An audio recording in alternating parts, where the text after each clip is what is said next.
Hi there. I wanted to continue talking about getting your groove back. And one of the things that happens is people will say the mood, something happens and the mood is just gone. And how do you actually get that back? Because that can be a big one where it's like the mood is gone and it turns out terribly. And a lot of people will also come in where, they just stop initiating. It stops happening. They're feeling more like roommates than they are like partners or spouses or lovers. And when the mood just disappears, it can be so hard to get it back. And so a couple of things to think about. There is, I guess, well, I'll come around and bring it back. So bear with me here. So thinking about spontaneous desire versus responsive desire. So spontaneous desire being, you're thinking about it, you're wanting it, the anticipation is there. It just kind of happens. It's spontaneous thought about it. Responsive desire, thought I just saw something, but it was okay for me to walk over. Responsive desire is where you are putting yourself in a situation where the desire you can respond and desire happens. And so being able to set yourself up for that.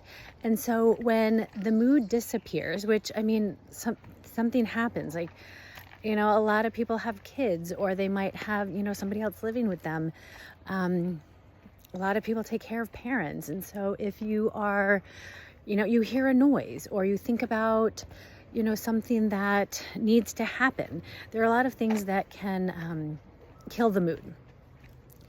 And so going back, because if the spontaneity is gone, then it's gone, right? So how do you actually put yourself more in that responsive desire and creating a situation, the context where you can create that desire? So thinking about slowing down your touch. There are a lot of nerve endings in your fingers, in your hands. And so being able to slow touch down and follow the pleasure. Finding out what is pleasurable. If the goal is just to get to the finish line, then that can also kill the desire. So like slowing, sorry about that bump. Didn't see that hole in the path. Slowing yourself down, enjoying the pleasure, changing the pressure. Sometimes, having lighter touch can really create a different kind of desire. Granted, if it feels ticklish, then yeah, you might want to have more pressure.